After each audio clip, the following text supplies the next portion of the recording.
What is up? What is going on, everybody? Welcome back and welcome in to the Seattle Mariners post-game recap. The Mariners end up splitting the series with the Royals, dropping last night's game 3-2. They fall to 45 and 42 on this season. Before I go any further, as always, like the video. It helps out tremendously. Comment your thoughts on the team and the game down below. I'm also one subscriber away from 4,800. So if some kind person out there can hit that subscribe button today and reach a nice milestone of 4,800 on the road to 5,000. Happy 4th of July to everybody. Stay safe. Have a good time. Enjoy the brews, the barbecue, whatever you're doing today. And enjoy a day of baseball as well. Apologize again in the hotel room. So sitting on the bed here doing the video. So I apologize for the bit of a messy video. The next couple weeks, I'm going to a wedding next week. It's going to be a little crazy for the recaps. They're not going to be as in depth, maybe just because I don't have the box scores up in front of me. And I'm trying to get these done more like a 5-10 minute for the next couple weeks because I just don't have a ton of time versus the 20-25 minutes. So I do apologize for that. Please don't hold against me if that's not what you're interested in. I totally understand. After next week, we'll be back to more the normal format for this. Well, that'll be all-star break, so we'll have time to reset, so be ready for the second half of the season. Julio was atrocious yesterday. He's got to be better. I don't know what else to say. I can't keep doing it, right? Like, there have been moments, earlier in the year when, yes, Julio was underperforming, but the numbers weren't bad, right? Like, it was acceptable. It wasn't the superstar player we'd hoped for, but it was a good baseball player. It was a good hitter, just not a great one. Yesterday was it for me. It's like I broke. We all have our breaking point. Sometimes you don't know when that breaking point is with things. Sometimes you do. Yesterday was it. I don't care if that 3-2 pitch wasn't necessarily a strike from Estevez. I don't think it was. I think it was a little inside. I think it should have been a ball. He also looked at a hanging slider right down the middle of the plate in the same at-bat that he could have done damage with. And it was another at-bat where he didn't have to hit a 3-run home run, right? We weren't looking for that. A sac fly ties that game and forces extras, or it gives, Cal a chance to win it after that. Cal did have a chance to win it. Cal was bad yesterday too. And it's not just that one at-bat from Julio.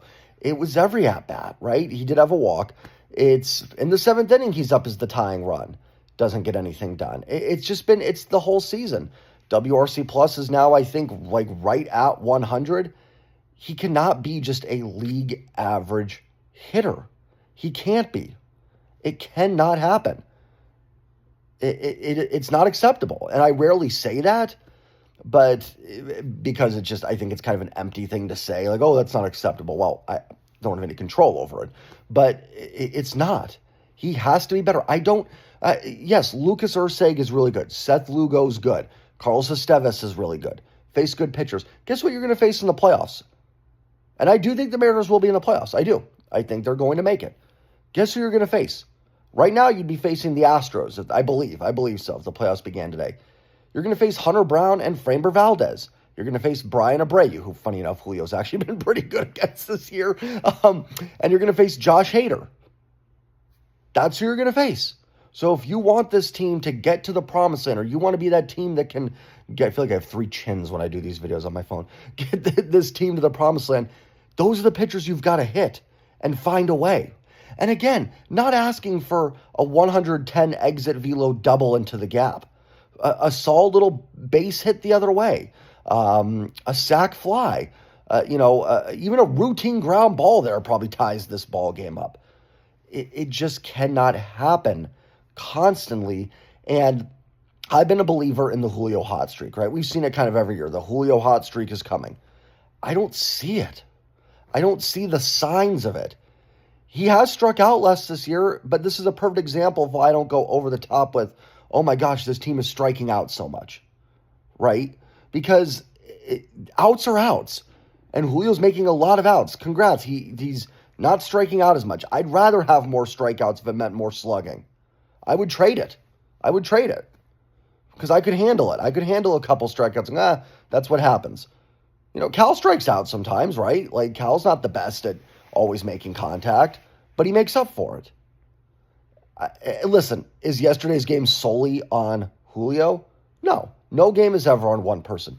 Cal did not have a good series against the Royals. He did homer, shows you how good Cal's been. But Cal Raleigh's also been the American League MVP, or second. Always wondering when Yankee fans are going to find these videos and go, no, Aaron Judge him. I don't care. Whatever. If Julio was the second best player or best player in the American League this year, I would throw it away. The loss doesn't bother me that much. It really doesn't. They split with the Royals towards the end of their 17 games and 17-day stretch. Not the end of the world. I feel like that should be the Mariners' slogan this year, or at least for the channel. Jay, what do you think about this loss? Not the end of the world. But it's not, right? It really isn't. I honestly, Seth Lugo versus Logan Evans, I kind of expected that to be a loss. But you ended up wasting a good Logan Evans start. And by the way, Logan Evans should remain in this rotation. I thought Logan Evans threw the ball really well. Good to see. Yes, not a great lineup. But still encouraging to see from Logan Evans, and I want to see him over Emerson Hancock, at least for the foreseeable future here. It'll go unnoticed, Casey Legumina was really bad in this game. Walking Kyle Isbell and Jonathan India in front of Bobby Witt and Vinny Pasquantino, the two guys in this lineup that can really do damage against you. Again, I'm going to use the word absolutely unacceptable. Honestly, Legumina was probably the worst guy in this game yesterday. Can't happen. If you get Isbell and India there, they probably do win this game 1-0. Then Witt's soft single, not going to hurt you that bad. Pasquantino's single maybe puts it first and third, right? Like, none of that's going to be the killer. Those are pretty good hitters. Witt's a really good hitter. Pasquantino's a pretty good hitter. They got you, right? Baseball. That happens. I'm not even that mad at Vargas in that situation there. Came into a tough spot. You'd like to see him get it done, but it happens. Legumina's got to be better. I wish, and I am like not sympathetic, but like understanding of Dan's position. They're in the middle of this rough stretch. It's got to be really hard to manage a bullpen in these situations. And you've got a guy in Logan Evans who, threw 95 pitches. You don't want a young starter throwing 110, 115 pitches. If that was Castillo, he probably finishes the sixth. So I understand that spot of it too that Dan's trying to deal with. I probably would have gone to Bizzardo in the sixth to get the final out. Then I would have likely gone to Bizzardo in the seventh, then Vargas 8, Munoz ninth. Very easy in hindsight, right? Like, I'm judging this in hindsight. But even if you get Legumina out of the sixth, I would have gone Bizzardo, Vargas, Munoz to finish it out. I think Dan tried to get, not cute, because again, I get tough spot here with all these games and all these days. But I think he tried to squeeze one more out of Legumina, and I think it definitely backfired. I think that's what he's trying to do. Bottom of the order here, with 8, 9, and 1, he can get through that. Then we've got, Bizzardo or Vargas or Munoz, whoever, for the top of the order, where we feel more comfortable with it, and go from there. I just think it's trying to get too much out of Legumina. Legumina's been good this year. He's done a nice job for them. I don't want to deflect the Julio stuff, who should be legitimately much better, and go, oh no, it's actually all Casey Legumina. But Legumina's fine, but he's kind of just a guy, right? Like, he's done a nice job this year. He's been an unsung hero. But you've got the better pitchers that can get you through this, I think, in my opinion. So I think that was a little, maybe, again, I don't know, mismanaged, but just not a, well, and the players have got to play too, right? We can talk about managerial decisions and all stuff. Players got to execute. Legumina cannot walk Isbell and India in that spot in front of Bobby Witt and Pasquantino. Going back to that ninth inning too, another thing that was frustrating in the ninth inning is, again, the bottom of the order kind of gets the job done. I'm not saying that Williamson, Cole Young, Mastroboni, all these guys have been studs, right? Cole Young's off to a bit of a, back and forth start, showing some signs. Williamson has been, listen, the offense hasn't been great, but it's been boosted enough by a batting average and good defense that I think he's been acceptable. Mastroboni's done a nice job as that role player. Like, I don't think any of them have been anywhere close to everyday players, maybe necessarily. Young and Williamson, who knows? Well, different debate, different time. But, they get the job done. I know it wasn't Williamson, but, Dom Canzone hits the home run, 6th of the year. Dom continuing to stay hot, good at bat, gets a home run off a really good pitcher in Carlos Estevez. Miles Mastroboni gets ahead 3-0, rips a base hit into right field, keeps the rally going. J.P. Crawford comes through, does a nice job. Table is set up for the middle of the order, and they fail. Cal too, right? Like, I mean, again, Julio's more of an overall frustration. Cal more in the context of the game. But Cal had a spot to win this game and couldn't get it done either. And even had it been had Cal done what he did in that at bat with one out, that probably wouldn't have gotten a run home as well. They've got to deliver in that spot, and they didn't. I'm really shocked the Royals pitched to Cal Raleigh there. I'm wondering if I think Randy was on deck, or was it Polanco? I think it was Randy. Randy's a guy that'll take some pitches, so probably a little bit more worried about a walk. Esteves' control wasn't great. Probably didn't want to put him in that spot, is my guess for that. Yesterday was also a game you could have kind of stolen, right? Like, there's games where you go, hey, it happens, it's baseball. None of us, Mariners have lost 42 games, right? We all know the Mariners are losing more games. It's just going to happen. It's sports. They're not going to finish with 42 losses. There's some games where you go, hey, just nice W, solid. That was like Monday's game here. There's other games where you go, hey, Emerson Hancock was terrible. It happens. There's games like Wednesday where, Wednesday, the 4th of July holidays throw me off what day of the week it is. There's days like Wednesday where it felt like a 50-50 game and the Mariners pulled it out. Yesterday was a little bit of that because they were up 1-0, but then they get down. And I think we all kind of resigned ourselves to Royals bullpen. Mariners are going to lose this game. They could have stolen one. They could have stolen one in the 9th. And when you make these runs and get into the postseason or do something special, you have to steal some wins. They have. They've had a couple of them. There was an Astros game they did that with. I think one of the Reds games too. So they've done it. But this was a chance to kind of steal one, a game that you felt wasn't going to go their way there, and they get the W. And that's kind of a momentum stealer. It's a game that this team exhausted, in this homestand and in this long stretch of games. And they pull one out that they didn't have against a good bullpen. And you kind of go, that's like a +1, right? That's a game that I didn't think they were winning. That's a +1. They had a chance for one of those. That's why, is it devastating that they lost?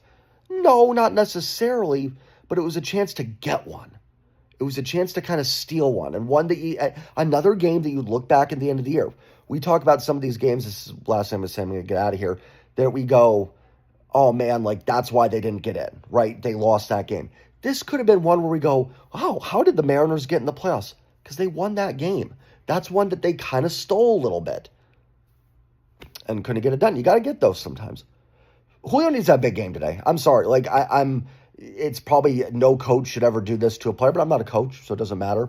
Julio's got to step up today. I don't care. I don't even know who the Mariners are facing today. Oh, by the way, of course they face Skeens now on Sunday because the Pirates had the day off and they're going to have Skeens pitch. So, I mean, of course, right? We knew that was going to happen probably. Julio's got a big day today. I don't care. Like, do something, man. I'm putting on it. Do something today. Show us. Have a big game today. 4th of July, he homered last year. Game against the Orioles, helped win them that game. Do it. Need to have a big game today. I'm done. I don't care. You've got one game to show me something. Listen, I want to be clear too. Not saying Julio should be benched or optioned or anything like that. He is still the best player you have for that position. Like, I do want to be clear on that as well. This isn't a, get rid of him rant either. He's just got to be better. He is still the best option to be your everyday center fielder. If you want to bench Julio, I mean, unless you want to watch Dylan Moore play center field, God bless Miles Mastroboni, but he's not going to be the answer out there either. Neither is Samad Taylor. You could do stuff with Luke Raley and stuff like that. But listen, it's kind of like, I got some flack last year to make videos, but on Twitter and stuff when I would kind of defend Geno Smith. And it wasn't, I didn't think Geno didn't deserve criticism. He absolutely did, as does Julio. My point was always that, Sam Howell ain't the answer, right? And we saw that when Howell came into a game. Sorry for going off on this rant. That was my point with going, Geno should be the starter, right? The options behind are worse.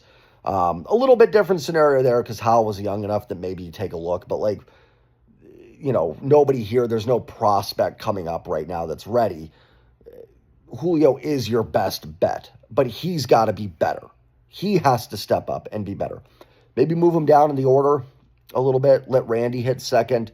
He's got a good eye. Can work the count a little bit better. Lost in this game is Jorge Polanco. 2 extra base hits, double and a home run. Good to see from Polo. Unfortunately, it kind of gets lost in the shuffle there, but we haven't seen Polo break out I think he actually had 3 extra base hits, 2 doubles and a home run. We haven't seen Polanco get on the extra base train in a while, so hopefully a sign that he's going to pick it up a little bit and have a good second half. So we'll see. Julio's got to step up today. We need to see it. Brian Wu on the bump. Happy 4th. Should be a fun game today. Enjoy it. Like, comment, subscribe, and as always, go Mariners. Peace.